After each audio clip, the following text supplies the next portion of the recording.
The Borscht Belt. Of a time. The Borscht Belt was certainly of a time and of a place, and it was imbued with so much joy and fun and sweat and laughter and family. That time is now since past, but those characteristics live on like bold and beautiful music that all these years later continues to stir the soul. A bowl of ruby red soup served hot or cold, a small dollop of sour cream and a hunk of black bread. All the ingredients transferring their flavors to each other and, as a result, becomes one whole. Borscht, a staple served in peasant Ukrainian and Russian households, became a symbol, so to speak, of a strong family unit that stayed, worked, played, and loved together. Aptly named the Borscht Belt, conclaves of hotels, bungalow colonies, and resorts nestled in the Catskill Mountains, 100 miles northwest from New York City, burst at its seams as thousands of Jewish families seeking relief from oppressive humidity and the hot pavements of the city jumped into their cars for the 4-hour drive towards a summer paradise. An abundance of lakes, ponds, creeks, and swimming pools, top-name entertainers on stage in the casino, wooing the crowd, dirty dancing the night away to the rhythms of live bands, community kitchens where gossip flavored the pots boiling on dozens of stovetops, watching dads swing their bats as Team Yadowitz challenged Team Jacobs to a 9-inning baseball challenge.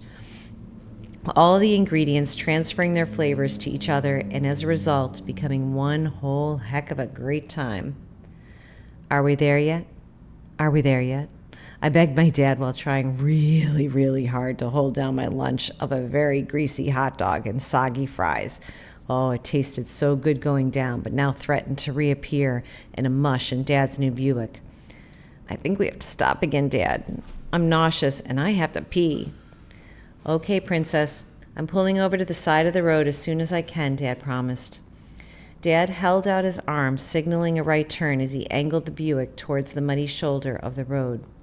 Mom jumped out, her eyes wide with an emergency at hand, grabbed my arm and bent me over. Wiping my mouth with the tissue that she always carried crumpled up in the sleeve of her blouse, she then directed me to squat. Another tissue magically appeared, and then all was well with the world once again. A sip of water from the thermos bottle, and I was ready for another hour in the back seat of the Buick as we headed towards Lapidus Bungalows, White Lake, New York. Last summer, we stayed at Sadie's Discount Bungalow Colony, sharing a 2-bedroom cottage with Grandma, Grandpa, and my cousin Mark. The dads dressed up on some nights in funny costumes and put on little shows in the casino that made all the grown-ups laugh and laugh. I didn't get the joke at all, but I had fun anyway playing pick-up sticks on the floor with my cousin Mark. We didn't have a pool, but there was a lake. My feet would squish through the muddy bottom and wiggly things would sometimes brush against my legs, but I did know how to swim by then, so who cared anyway? Lapidus was a far cry from Sadie's. There was a pool with an elevated stage at the far end. The grass was certainly greener. The white-clapped bungalows each had a porch already furnished with mesh and metal rocking chairs. And oh my God, what a cute boy was sitting on one of those porches, strumming a guitar while mouthing words to a song that I could not hear. Dad followed the sign marked office and stopped at the largest of the bungalows. Be back in a minute. Have to check in and figure out which bungalow is ours, so sit tight, I'll be right back. My dad looked back as he knocked on the office door. Bungalow number 3 was not too far from the pool, which made me happy. But even better, the cute boy strumming the guitar and mouthing words to a song I could not hear was 2 bungalows down from ours. Unpacked and ready to explore, we followed the curving path, pungent with the aroma of chlorine and the promise of a cooling lap around the pool. As we neared the pool area, a raspy, electronic, enhanced voice boomed louder and louder. All heads were turned toward the stage area. Bald heads, heads in hair rollers, heads shaded in straw hats, all heads being all ears as the MC began to introduce the upcoming acts. Ladies and gentlemen, I'm excited and honored to present our guest entertainer, Mr. Don Rickles. Please don't take any of Mr. Rickles' barbs to heart. It's just his way.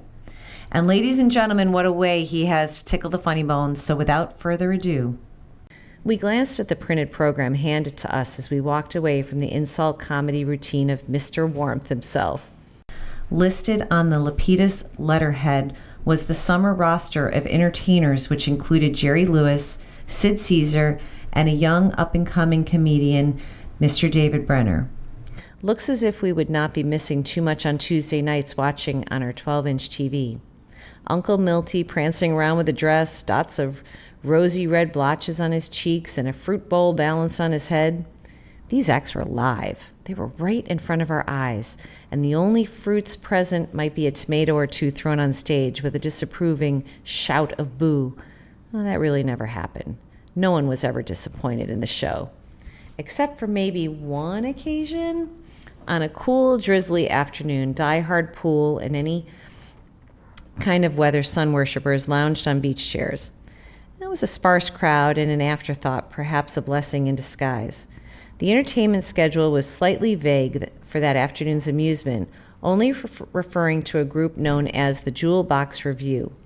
A troupe of playful ladies singing, dancing, and highly entertaining, the blurb described.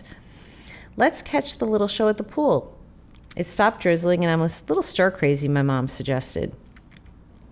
Armed with umbrellas, just in case, we three marched towards the small crowd gathered for the show. Ladies and gentlemen, welcome and enjoy the show, Mr. MC. He seemed to quicken his pace as he exited the stage. That seemed strange for someone who just couldn't seem to get enough of his own voice. But strange as Mr. MC's hasty exit was, a little off. Strange was a mild superlative that turned into weird. What's going on here? And shock as the group of singing, dancing, beautiful girls slowly morphed into cross-dressed men. OMG, this was a drag queen's little posse of thespians. Dawn broke. My parents' new awareness and desperation had them practically falling over each other as they grabbed my hands and hustled me back to the safety of our bungalow. I didn't get it, but I didn't care, because there, 2 bungalows down, sat that cute boy strumming the guitar and mouthing words to a song that I couldn't hear. I couldn't help it. My feet were on a path of their own volition.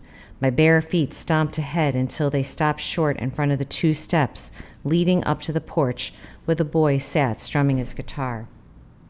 I sat down on the lower step. I looked up adoringly and listened to the words of a song I could now hear. Oh, he had such a sweet voice that mesmerized me as I felt myself falling in love. Noticing me at last, he put the guitar in his lap and he asked me my name. I stuttered before I could pronounce my own name. Nice to meet you, Diane. My name is Neil. You're a cutie, you know. Maybe, Miss Diane, when you're a little older and I might be a little wiser, we can meet again.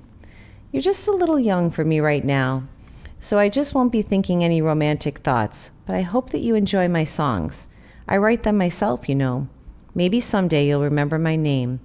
Neil Diamond at your service, Miss Diane. I'll sing to you any time you want to listen.